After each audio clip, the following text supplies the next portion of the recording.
Florida police are now investigating a case of extreme bullying online. It all began after an 11-year-old girl posted videos on YouTube. Her family says they sparked a nightmare of pranks and death threats. Police are now looking into what they say could amount to a cyber stalking case. Andrea Canning spoke with the family in a GMA exclusive.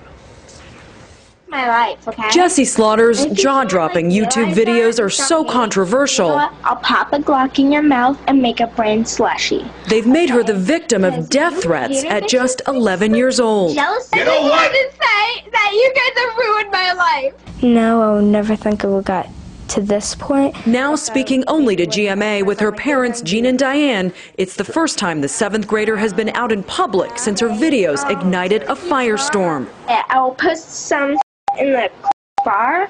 Why so much profanity in the videos? It's just, I had no words running through my mind. It was all done live, and that was just a way to get out my anger. Slaughter says she turned her webcam into a weapon in retaliation over online postings about her alleged sexual history. And if you guys consider and freaking label me, then you guys are the actual posers, and I'm not a poser. Not helping matters, her father joined in with a tirade of his own.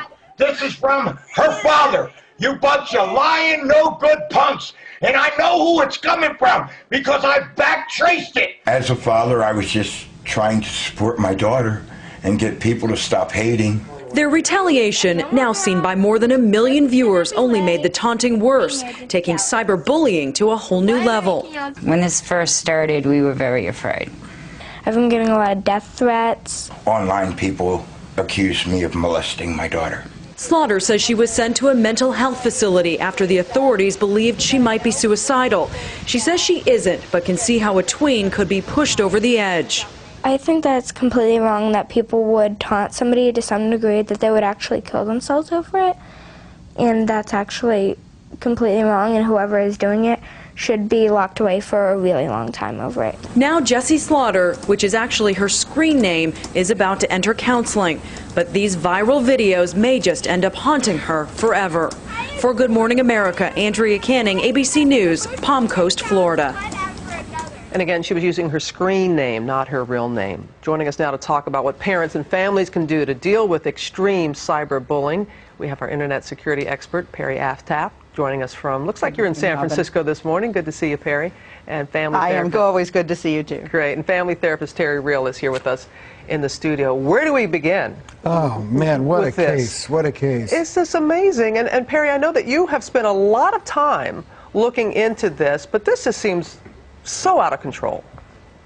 Well, I run StopCyberbullying.org, as you know, Robin, and the internet safety charity Wired Safety. And a lot of kids are frustrated, and their parents are frustrated, so they don't know what to do. And sometimes you get things like this. But when you do this, you're the next cyberbully. So what we need to do is teach parents what to do and teach kids what to do when it happens. Well, let's teach parents right now what to do, because you saw her father, this little 11-year-old's father, on video too, screaming. His daughter is crying. Tell us the proper way to respond to cyberbullying. Absolutely.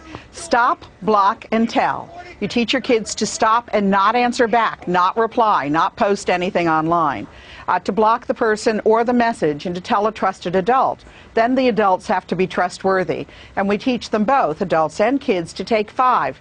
Put down the mouse for 5 minutes and do something that will help you regain balance and perspective. At some point, we need to have an adult in charge. Yeah, we do. Well, Terry, I know you're sitting over here just wanting to weigh in. Yeah. I mean, this is about violence breeding violence. You know, the whole culture of kids, and I know it's been said before, but rap music, the way she speaks about putting a Glock in somebody's mouth, it's about retaliation breeding retaliation on all sides, but the whole thing just gets so blown up because of the internet. Well, tell us how this can affect, you know, she's 11 years old. We see teens that are doing this too. The effect that it has on them, because the internet, you can be anonymous.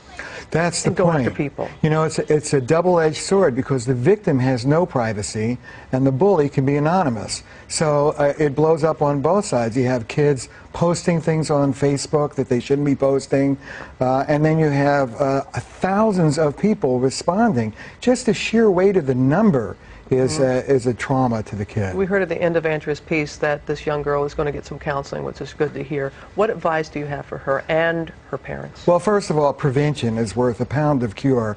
There are programs to mind what your kid is watching. Take a look at the kid's history on the computer. Talk to your child about it. As was said, there's always unplugging the thing and putting it down, but help your kid not get involved with this thing to begin with. Talk to them and supervise. Yeah, as Perry was saying, let's get a responsible adult involved in this. And Perry, this young girl was using a site that I wasn't even familiar with, Stickum or something like that. But you said it's not, it's not so much the site you're saying the parents should be concerned about. It's not. Stickum is not terribly popular. It never gained ground. So it's not the site. It's what the kids are doing on it. Right. And at 11, she's not allowed to use any of those sites if you read the terms of service. This didn't happen on Facebook. And Facebook has a really good watch on these things. What you need to do is when it happens, parents need to report it to law enforcement. If they're threats, they need to report it to the site. And if they need help, they need to come to wiredsafety.org, where my volunteers can help them handle what's going on. But bottom line, don't overreact. Don't try to take it into your own hands, and make sure you know what your kids are doing online and how to make sure they're a little safer. No, you are doing such phenomenal work as always, Perry. Thank you. And Terry, what's your bottom line? Bottom line is, I'm great. It's great that this kid is getting some counseling. It's great that the parents are supporting her. This is a trauma, and it needs to be taken seriously. All right, Terry, good to have you here with us. Enjoy your day in San Francisco, Perry. Thanks again. Thanks a lot, Robin. For your excellent work. And for advice on what age to start talking to your children about cyberbullying and more tips about having that conversation, which you so desperately need to have, go to our website, abcnews.com/GMA.